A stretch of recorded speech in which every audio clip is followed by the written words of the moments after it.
تو صحیح شاہ لالاک سے لو لگا تو صحیح شاہ لالاک سے غم مسرت کے سانچے میں ڈھل جائے. الحمد لله وكفى وسلام على حبيبه المصطفى أما بعد فأعوذ بالله من الشيطان الرجيم بسم الله الرحمن الرحيم سبحان الذي أسرى بعبده ليلا من المسجد الحرام إلى المسجد الأقصى الذي باركنا حوله لنريه من آياتنا إنه هو السميع البصير صدق الله مولانا العظيم.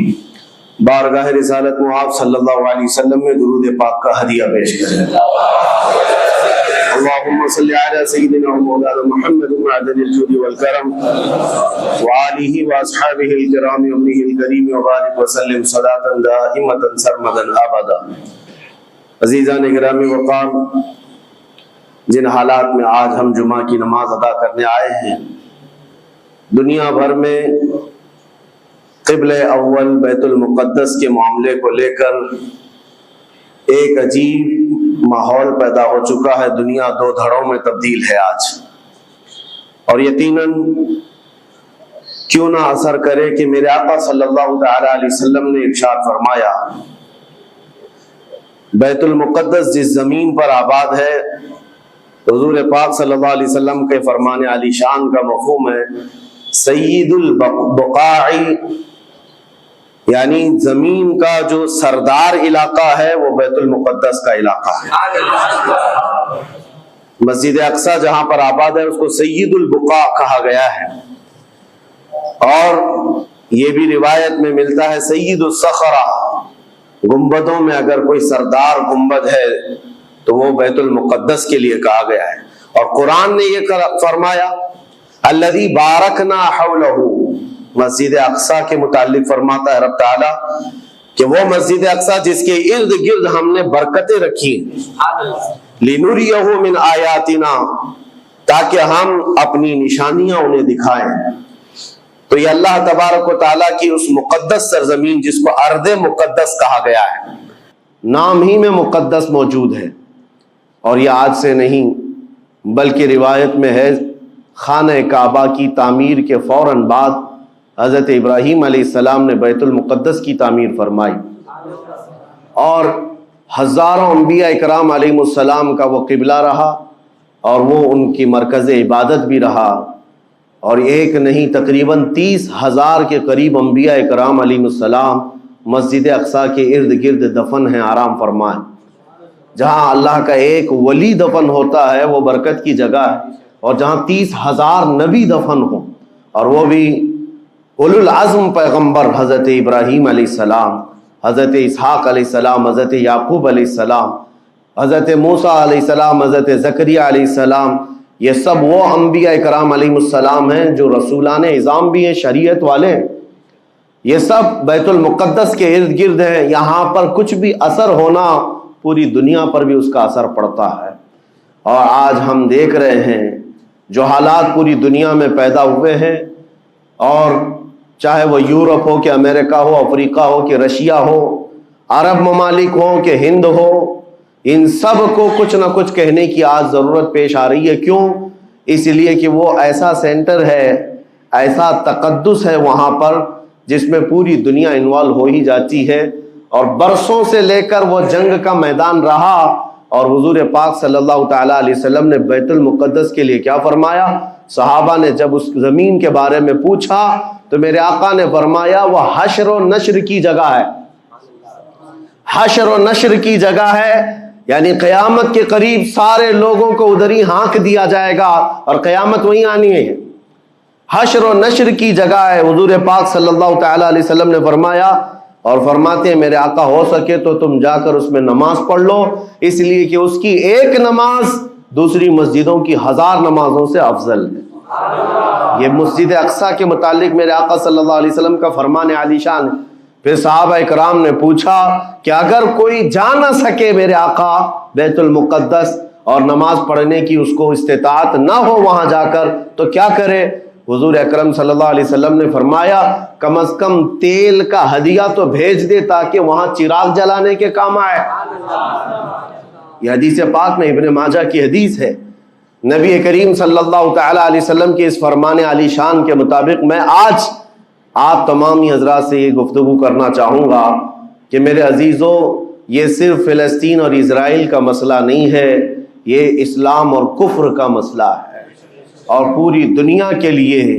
پوری دنیا کے لیے اگر وہ حقیقت کی نگاہیں رکھتی ہیں، چاہے وہ کسی بھی قوم سے وابستہ ہو، چاہے وہ کوئی بھی دین اور دھرم سے تعلق رکھتے ہو، میں ان سے کہتا ہوں اگر اینک تمہارے اوپر جھوٹ کی نہیں پڑی ہے تو آنکھیں کھول کر دیکھ لو ظلم اور بربریت کس جگہ ہے اور حق کے لیے لڑنے والے کون ہیں. یہ ہر ایک منصف مزاج آدمی بھی آج پہچان سکتا ہے کہ کون نہتہ مارا جا رہا ہے اور کون سپر پاور طاقت پر کھڑے ہو کر اپنے مظلوم ہونے کا دعویٰ کر رہا ہے. ہر دنیا کا انصاف پسند آدمی آج بول سکتا ہے، لیکن یہ دور بھی امتحان کا ہے. جتنے کیڑے مکوڑے دل میں بغض و عداوت رکھتے ہیں اسلام کے، وہ ظالموں کے ساتھ کھڑے ہوئے نظر آتے ہیں. آج ظالموں کے ساتھ کھڑے ہوئے نظر آتے ہیں. نبی کریم صلی اللہ تعالی علیہ وسلم نے فرمایا مسلمانوں، آپ اپنی اوپینین، اپنی رائے کیا رکھتے ہیں یہ بہت امپورٹنٹ ہے. دنیا کیا کہتی ہے اس سے مجھے غرض نہیں، تمہارا تعلق تمہارے نبی پاک کے فرامین سے ہے. خبردار خبردار، تم کبھی ان ظالموں کی حمایت میں نہ آنا، ورنہ قرآن کہتا ہے وَلَا تَرْكَنُوا، اللہ تعالیٰ فرماتا ہے اس طرف تم توجہ بھی مت کرنا، جھکاؤ بھی مت رکھنا جس طرف ظالم گئے. جس طرف ظالم گئے ہیں اس طرف جھکاؤ بھی مت رکھنا. اور آج کہیں ایسا نہ ہو کہ دنیا تمہارے پاس بہت آ گئی، چکا چوند دنیا دیکھ کر، جیسے امارات والے ہوئے، متحدہ عرب امارات، دبئی جیسے آج انٹرنیشنل سٹی ان کے پاس مل گئی ہے، پوری دنیا وہاں پر تجارت کرنے لگ گئی. بحرین جیسے کنٹریز، ان کے پاس دنیا کی فراوانی آ گئی، تو آج وہ یہ سمجھنے لگ گئے کہ ہم کو مظلوم اور غریب فلسطینیوں کی مدد میں بات نہیں کرنی چاہیے، جو سپر پاور طاقت ہے اس کے ساتھ کھڑا ہونا چاہیے، کیونکہ ہماری ٹریڈنگ کا مسئلہ ہے، ہماری تجارت کا مسئلہ ہے. وہ یہ بھول گئے کہ ان کا اسلام کہاں ہے، ان کے آباء و اجداد کی روایت کہاں ہے. لیکن میں آپ سے کہتا ہوں ان کے نقشے پر چل کر کبھی اپنی رائے کو بدل نہ دینا. بعض مسلمانوں میں یہ گفتگو پھیلی ہوئی ہے کہ کیا ہم ہی مسلمان ہیں ہندوستان کے، کیا ہم ہی لوگ ہیں جو اپنی رائے بنائیں، وہ بڑے بڑے لوگ ہیں، عرب لوگ ہیں اور بڑے بڑے مشائخ ہیں وہاں پر، ان لوگوں نے رائے الگ بنائی ہے. وہ دنیا کے اور پیسوں کے پجاری بن گئے ہیں، ان کے ہاں نفس غالب آ چکا ہے اور شیطان کا ان کے اوپر غلبہ ہے، وہ حق نہیں دیکھ رہے ہیں. میرے عزیزوں، کہیں تم اپنی رائے اس طرح بنا لیے تو حدیث کو جھٹلانے والے ہوں گے. اللہ کے حبیب صلی اللہ علیہ وسلم کی حدیث سناتا ہوں. حضور پاک صلی اللہ علیہ وسلم فرماتے ہیں لا تزال عصابۃ من امتی یقاتلون علی ابواب دمشق وما حولها وعلى ابواب بیت المقدس ظاہرین علی الحق. حضور پاک صلی اللہ علیہ وسلم فرماتے لا یضرهم خذلان من خذلهم ظاہرین علی الحق الى ان تقوم الساعہ. میرے آقا فرماتے ہیں قیامت تک میری امت میں ایک جماعت ایسی ہوگی جو دمشق کے دروازوں پر اور بیت المقدس کے دروازوں کے اطراف میں حق کے لیے کھڑی رہے گی قیامت آنے تک. اور حضور پاک نے یہ بھی فرمایا، میرے آقا مخبر صادق صلی اللہ علیہ وسلم کے فرمان آج ہم اپنی آنکھوں سے دیکھ رہے ہیں. حضور فرماتے لا یضرهم خذلان من خذلهم. میرے آقا فرماتے ہیں دنیا کے بڑے بڑے دھوکہ دینے والوں کا دھوکہ انہیں کچھ اثر نہیں کرے گا، انہیں کوئی نقصان نہیں پہنچائے گا. آج بڑے بڑے پیٹروٹ میزائل داغ کر کے اگر وہاں کے علاقوں کو ختم کرنے کا دعویٰ کر رہے ہیں تو مجھے میرے نبی کے فرمان پر یقین ہے یہ کبھی نہیں ہو سکے گا، کبھی نہیں ہو سکے گا. کچھ عمارتوں کے گر جانے اور کچھ بچوں کے اور کچھ لوگوں کے قتل ہو جانے کا نام یہ جیت اور فتح نہیں ہے. میرے عزیزو، آج ہم ان ظالموں کو دیکھ رہے ہیں جن کا دعویٰ تھا کہ دنیا میں ان سے بہتر ڈیفنس طاقت کسی کے پاس نہیں، ان سے بہتر بنکر کسی کے پاس نہیں، ان سے بہتر سائرن بجانے کی طاقت کسی کے پاس نہیں، پوری دنیا کو زہریلے ہتھیار بیچنے والی طاقتیں۔ آج ہم نے یہ بھی دیکھا ہے کہ صرف محض ایک چھوٹی سی جماعت سے ان کے ہاتھ پیر ڈھیلے نظر آتے ہیں اور ان کے جسموں میں کپ کپی نظر آتی ہے۔ پوری طاقت تمہاری ایک جگہ۔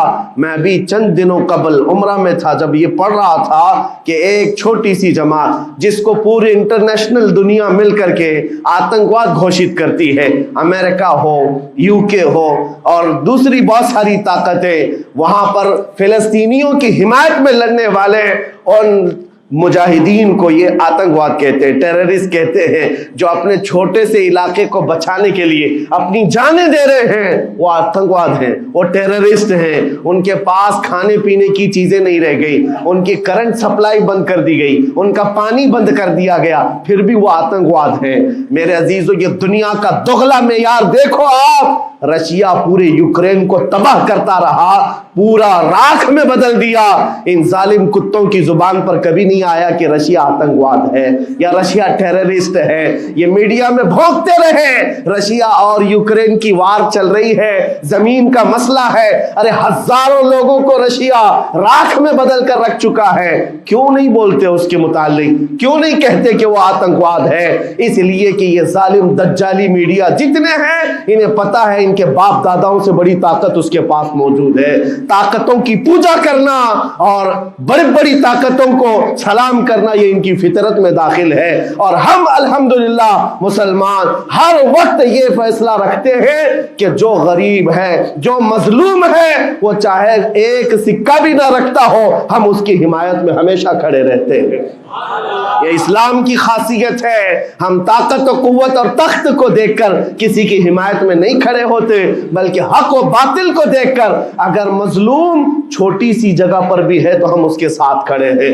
اسلام میں ہو یا نہ ہو، اگر وہ مظلوم ہے تو اس کی آواز ہم اٹھاتے ہیں۔ عزیزان گرامی وقار، جس کو اپنی طاقتوں پر خوب بھروسہ تھا، میں ایک بات عرض کرتا ہوں، مسلمانوں آج جاگنے کی ضرورت ہے، بیداری کی ضرورت ہے۔ تمہارے دماغوں پر یہ پٹی ڈالی گئی ہے اور یہ بٹھایا گیا ہے، ان کے پاس بہت بڑی بڑی طاقتیں، تمہارے ادھر ادھر کرنے سے کچھ نہیں ہوتا، تمہاری آواز اٹھانے سے کچھ نہیں ہوتا۔ رب تبارک و تعالیٰ نے تمہیں یہ ظاہر کر دیا کہ میں ابھی پڑھ رہا تھا اس چھوٹے سی علاقے میں، غزہ پٹی میں، بڑی بڑی دنیا کی 4 تنظیمیں، خفیہ خبر رساں ایجنسیاں موجود ہیں جو ان کی خفیہ خبریں ہر وقت پہنچاتی ہیں۔ وہ اسرائیل کی بھی ہے، امریکہ کی بھی ہے اور سعودی عرب کی بھی ہے اور ایجپٹ کی بھی ہے۔ 4 بڑے بڑی کنٹریز کی خفیہ ایجنسیاں کام کر رہی ہیں، اور سب کی سب خفیہ خبر رساں ایجنسیاں فیل ہو گئی، ناکام ہو گئی۔ اس کے باوجود اسرائیل کے درندوں کو یہ وحشتناک چیز دیکھنی پڑی۔ دنیا آج اس میں حیرت میں ہے کہ ایسا کیسے ہو گیا، ایسا کیسے فیل ہو گیا، یہ سسٹم کیسے کام نہیں کر سکا، ہمیں پہلے سے اطلاع کیسے نہیں ملی۔ میں قرآن پڑھ کر کے بتاتا ہوں، میرا رب فرماتا ہے وَمَكَرُوا وَمَكَرَ اللَّهُ وَاللَّهُ خَيْرُ الْمَاكِرِينَ۔ کافر منصوبہ بناتے ہیں اور اللہ خفیہ تدبیر کرتا ہے، اور اللہ کی خفیہ تدبیر غالب آتی ہے۔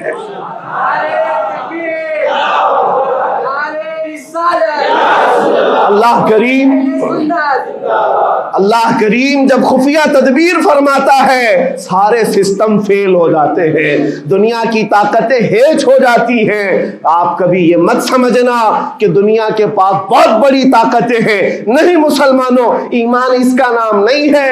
اقبال نے بہت پہلے کہا تھا، اللہ کو پامرد یہ مومن پہ بھروسہ، ابلیس کو یورپ کی مشینوں کا سہارا۔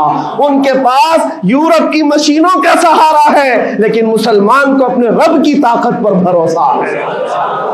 میرا رب غالب حکمت والا ہے اور وہ قدرت والا ہے۔ جس وقت رب تعالیٰ چاہے، کیا آپ نے تاریخ نہیں پڑھی، وہ اگر اپنے نبی کی حفاظت کرنا چاہے تو مکڑی کے جال سے حفاظت کرتا ہے، کبوتری کے انڈوں سے حفاظت کرتا ہے۔ وہ اپنے حبیب کی حفاظت کرنا چاہے اور کسی نبی کی حفاظت کرتا ہے، مچھلی کے پیٹ میں رکھ کر کے یونس کی حفاظت کر رہا ہے، اور ابراہیم علیہ السلام کو آگ میں ڈال کر کے بھی اس تپش سے بچا بچا رہا ہے، اور اسماعیل علیہ السلام کی گردن پر چھری چل رہی ہے، پھر بھی اس چھری سے بچانے والا مولا کون ہے؟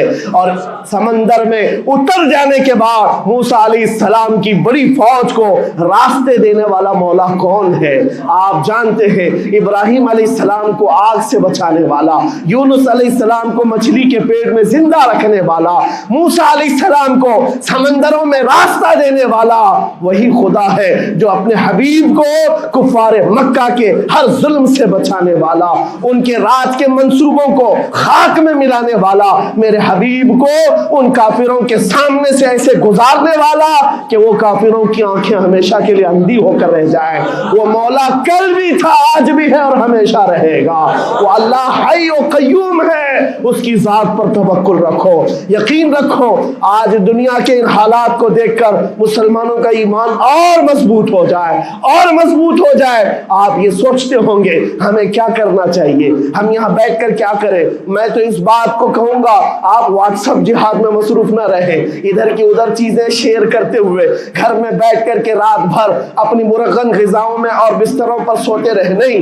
اگر تمہارا دل روتا ہے کسی ایک بچے کی آہ پر تم پہنچ تو نہیں سکتے، لیکن کسی غریب کی ایک درد پر تمہارا دل روتا ہے، اللہ کی بارگاہ میں وہ بھی لکھا جاتا ہے، وہ بھی لکھا جاتا ہے اور تم کو ان کے شریکوں میں شمار کیا جاتا ہے۔ تم اگر رقت کے ساتھ بیٹھ کر کے دعا کرتے ہو، سوچو آج آپ اپنے گھر میں ہیں، تمہارا بیٹا نکلا، جوان بیٹا نکلا، اس کی خبر آئی کہ اچانک اس کی لاش کہیں تڑپتی ہوئی نظر آئی، جیسے خبر سنو گے تمہارا کھانا پینا حرام ہو جاتا ہے، تمہارے گھر بار کا چین و سکون غارت ہو جاتا ہے۔ کیا ہوتا ہے جب اپنا ایک جوان بیٹا کہیں کسی حادثے میں انتقال ہونے کی خبر بھی آ جائے، بے چینی اور گھر میں کوہرام مچ جاتا ہے۔ یہ چیز کیوں ہوتی ہے؟ کیونکہ تمہارا تعلق ہے، جسمانی بھی روحانی بھی تعلق ہے اپنے بیٹے سے۔ اور میرے آقا نے فرمایا مثل المؤمن کمثل جسد اذا اشتكى عضو تداعى له سائر الجسد بالسهر والحمى۔ میرے آقا فرماتے ہیں پورے مومن جتنے بھی دنیا میں ہیں سارے مومنین ایک جسم کی طرح، میرے آقا فرماتے ہیں ایک جسم کی طرح ہیں، اگر ایک عضو کو تکلیف ہو تو پورے جسم میں بخار آ جاتا ہے، ایک عضو کو تکلیف ہو تو پورے جسم میں بخار آتا ہے۔ آج تمہاری کیفیت یہ ہونی چاہیے جس وقت ان حالات کو دیکھو تمہارا دل روئے، تمہاری بے قراری بڑھ جائے، تمہاری بے چینی بڑھ جائے، اور بارگاہ رب العزت میں گڑ گڑاؤ کہ مولا اگر ہمارے برے اعمال کی وجہ سے، ہمارے گناہوں کی وجہ سے ہمارے بھائیوں پر اگر یہ آفت آئی ہے تو میں توبہ کرتا ہوں، میں باز آتا ہوں مولا، میں اپنی حرکتوں سے توبہ کرتا ہوں۔